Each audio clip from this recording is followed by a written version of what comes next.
condolences po for sa the family. Pwede niyo po ba sa amin ikwento paano po ba pumanaw po si Miss Purita? Any last moments with her? I really saw my mom, parang I'd been busy with the play, so parang siguro 2 weeks, but we would just call and gano'n, and we were supposed to visit her today. Oo, today. She died in her sleep actually, which I'm very thankful for because, you know, hindi na nahirapan, hindi na na-hospital, hindi siya linked with illness, di ba? So, parang sa akin okay na yun. Ano po bang underlying condition? Like maybe, was it heart condition? Kasi pag natutulog po tapos bigla na lang ping...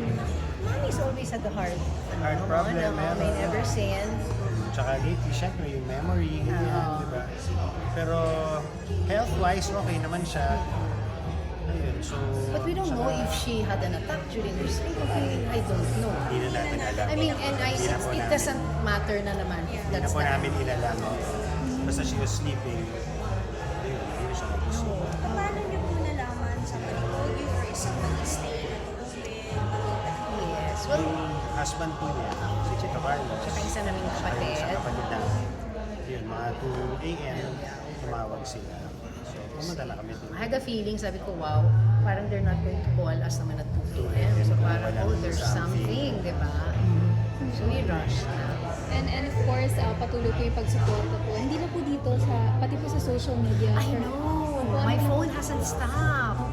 I mean, really, there was even this one gentleman who reached out and said, you know, I never met your mom, but whenever I watch her, I know that she's such a good person, the warmth, and gano'n yung parang sabi ko, wow, di ba? That says a lot about my mom. If you haven't met a person and yet you are inspired by that person, that says a lot about the person, di ba? So, yung nanay namin, ano talaga, grabe yung impact niya. And looking at the both of you right now, I know there's pain because that's your mom. Pero there's this feeling of peace. I feel like parang ganun. May peace po ba sa inyo? Meron naman, meron naman. Boundary na ba? Parang gano'n. She's 87, she's lived a full life. yeah. Kumbaga, lahat naman siguro ng gusto niyang ma-achieve, na-achieve Na niya. niya. So parang thankful din kami na, ako myself, thankful na ako na she died in her sleep. Ako din. And parang very rare na rin na nakakaabot tayo ngayon sa panahon natin at that age, di ba? Itagyo, mga 19 na rin, di ba? So parang okay na rin. Any last moments with her? Like, I think 2 weeks ago po nasabi niyo. I remember we visited her and then she was happy naman. Ano naman siya, ganyan lang siya ng ganyan, di ba? Sabi ko lang, I love you, ma'am. Or we'll come back and ano, di ba? Even when we call her, you know, she's just always smiling. But, Pero medyo okay pa siya. Were you able to talk to her? Yung anong gusto niya? If ever, may nagbilin pa siya or something? Wala. Wala kami napag-usapan tungkol sa mga ganito, di ba? Oo, sa mga ganito. Wala. Kami na lang oo. nag-decide kung i-cremate siya Date, or yun, ganyan. yan. Kami na nag-decide. Hindi yung tipong, pag wala ako, gusto ko ganito. Hindi eh. Wala siyang Hindi ganun eh. Pero ready siya. I believe she was. Yeah, my mom was very prayerful and this past every Sunday, pumupunta yung priest doon at they give her Holy Communion with my stepdad. Diba? So, I know she was prepared. I know she's made peace, you know, and with her maker, alam ko yon because my mom's very prayerful, very spiritual also. How does it feel, Jack, na parang halos lahat sa showbiz, yung magagandang mga memories yung nainiwan ni Tita Pilit sa kahit sa aming mga reporters, Diba? parang ang saya lang. Diba? Oo. I mean, yun yung legacy na iniwan ni Mama. Parang when people think of her, the people who have met her always has a kind word to say, diba? Walang masamang tinapay sa nanay namin diba? So and that is such a gift for us in this time na is very difficult for us, diba?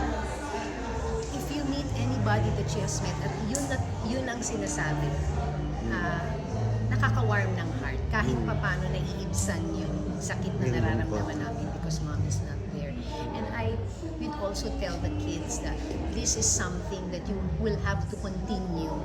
You honor your mamita by doing good, being a good person, being excellent in whatever field of work. Lalo na yung mga anak namin na nasa business, di ba? So, regalo yun at the same time, malaking responsibilidad din because we have to honor her by continuing kung ano yung mga tinuro niya sa amin. Sa akin, kay Juan Sheila, mga anak namin.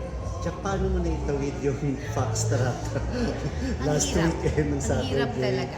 Oo. I just know that my mom would have wanted me to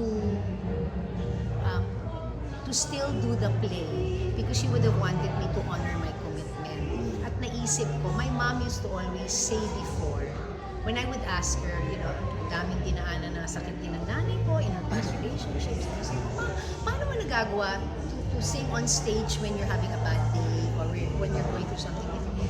And she said the stage is her happy place. When she's there, wala siyang naiisip na sakit o ano.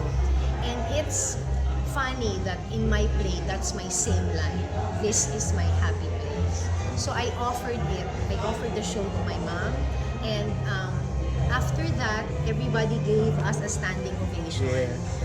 At parang sinasabing, it's so nice that I was able to do it because sabi ko, what a beautiful way for me to honor my mom by doing something that she loved to do, which was to be on stage, di ba? But it was very hard. In between, I would go to my dressing room and cry. And yung parang, ma'am, tulungan mo na lang ako. Hindi ko alam, pero bahala ka na.